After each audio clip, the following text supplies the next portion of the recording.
Court क्या है, किसी कस्टडी के लिए आती है तो पीएमएलए कानून ऐसा है, उसमें कस्टडी मिल जाती है। लेकिन कोर्ट के सवालों का जवाब नहीं था।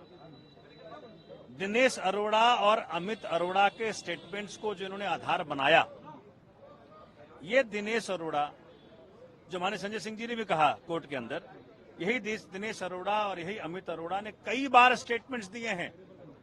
और एक बार तो इसके स्टेटमेंट में लिखा है कि क्या भैया संजय सिंह को आपने कोई पैसा दिया, वाला नो नेवर। तो ऐसी क्या बात हुई कि आज वो बदल गया स्टेटमेंट? बात ये हुई कि 1 अगस्त को इस शख्स को बेल मिला, ये बना अप्रूवर, और अप्रूवर बनने के बाद 14 अगस्त को ये स्टेटमेंट देता है। उस पर क्यों कोई ट्रस्ट करेगा? वो नेचुरल सी बात है, किसी का तुम कान फाड़ोगे, किसी का दांत तोड़ोगे, किसी के परिवार को धमकी दोगे, आप इस शर्त पे कि भाई तुमको तभी छोड़ेंगे जब तुम इन व्यक्तियों का नाम लोगे।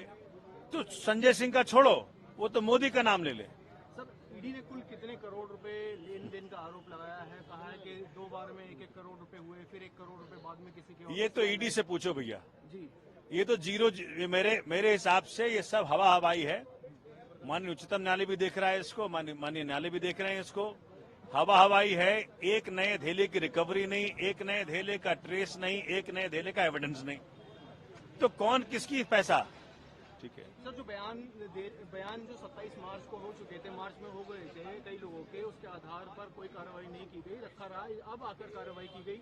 इस पे बचाव पक्ष का भी सवाल था, कोर्ट का भी सवाल था। उसके बारे में ईडी ने एक एक्सप्लेनेशन दिया कि भी उन्हें धमकी दी गई थी कि बहुत सारे इन्फ्लुएंसर लोग हैं, उनका क्या किसी का नाम ना ले। सर, ये क्या मामला है? किस वजह से ऐसा ईडी को कहना पड़ा? आपको लग रहा है कि इस देश में इन्फ्लुएंसर संजय सिंह और सोमनाथ भारती हो सकते हैं? इस देश में इन्फ्लुएंसर वो होगा जिसके हाथ में आज ईडी है, सीबीआई है, वो इन्फ्लुएंसर हैं। वो पावर लगा रहे हैं, जोर लगा रहे हैं कि तू इनका नाम ले, तू इनका नाम ले, तू इनका नाम ले। तो ईडी के सारे आर्गुमेंट्स ध्वस्त हैं। 5 दिन वेट करो, सब काम हो जाएगा। उससे पूछा गया कि भाई आपने को संजय सिंह को पैसा दिया, तो कहा नो नेवर। ये ऑन रिकॉर्ड है कि नो नेवर। तो वो स्टेटमेंट का मान्यता नहीं है, लेकिन ये एक्यूज्ड टर्न अप्रूवर की ये स्टेटमेंट कहाँ मान्यता है?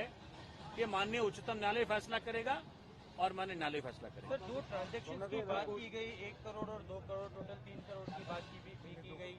और ईडी द्वारा ये भी कहा गया कि कहीं ना कहीं जो मोबाइल है वो सीज किया गया है, उसको डेटा उसका निकालना है आगे चलकर। किस तरीके से देखते हैं ईडी? तो माननीय न्यायालय ने पूछा ये बात कि जब फोन तो आपके पास है तो डेटा क्या निकालना है? उनके लिए संजय सिंह की कस्टडी क्यों चाहिए आपको? इसका जवाब नहीं। तो ये सभी बातें ऑन रिकॉर्ड हैं और वो कह रहे हैं कि भाई हमने सीडीआर लिया है। और मैं आपको बता दूं, सीडीआर एक मोबाइल टावर का होता है। उस मोबाइल टावर के इर्द गिर्द ही वो व्यक्ति होगा। तो संजय सिंह के घर के बगल में मनोज ये तिवारी का भी घर है, तो क्या तिवारी से मिलने गया था वो आदमी? तो ये तो सीबीआई बताएगी, ईडी बताएगी। तो आज ईडी के पास किसी भी सवाल का जवाब नहीं था। आज ये बहुत दुखद है कि उस शख्स को ये प्रताड़ित करने का प्रयत्न कर रहे हैं, जो कि इस देश के अंदर कमजोर की आवाज, देश के जन जन की आवाज पार्लियामेंट में उठाया और मोदी जी को मजबूर किया कई बार। पहले सदन से निकाला और आज जेल भेजा, लेकिन सच जल्दी बाहर आएगा, ये आपको मैं वचन दे रहा हूं। आपकी तरफ से आगे क्या कोर्स ऑफ एक्शन होगा? क्या आपका कोर्ट जाना है अभी या क्या कानूनी तरीके से? अरे भाई, ये पहले प्रूफ तो कर लें। इनके पास कोई सबूत नहीं है, धेलेवर का सबूत नहीं है, 1 पैसे का ट्रेल नहीं है। ये सब हवा हवाई है पूरा केस। ये इसीलिए किया जा रहा है क्योंकि एक व्यक्ति है इस देश के अंदर जिससे माननीय मोदी जी को डर लगता है, उसका नाम अरविंद केजरीवाल। और उसी का परिणाम है कि उनके साथियों को तंग किया जा रहा है। अन्य गिरफ्तारियां भी होंगी? अरविंद केजरीवाल ने कल कहा कि और भी गिरफ्तारियां हो सकती। भाई देखो, राजा साहब का मूड है, अब राजा साहब जो चाहे करें, लेकिन देश की डेमोक्रेसी, देश का प्रजातंत्र, देश का संविधान, देश का कोर्ट इस बात का फैसला करेगा कि सच हो और न्याय हो इस देश के अंदर। कानून को ताक पर रख करके कार्रवाई की गई। आज ये कोर्ट में बताया गया कि ड्यू प्रोसेस ऑफ लॉ को फॉलो नहीं इन्होंने फॉलो नहीं किया, ना कोई नोटिस भेजा, ना कोई समन भेजा। एक बैग जाकर के किसी के घर में आप उसको अरेस्ट कर लेते हो।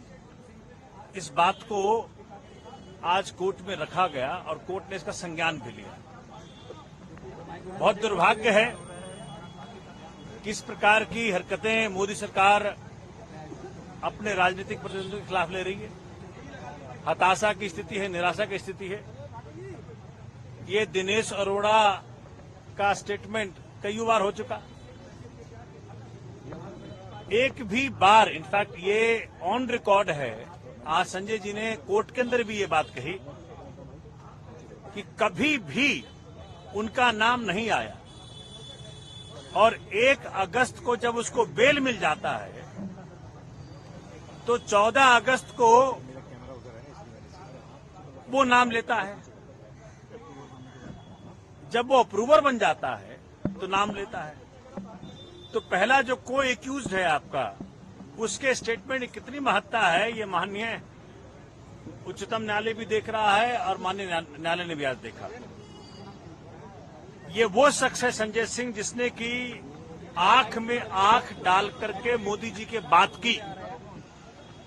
मणिपुर पे जब सवाल पूछा तो संजय सिंह ने पूछा, दिल्ली की जनता के हक को जब मारा गया तो संजय सिंह ने सवाल पूछा।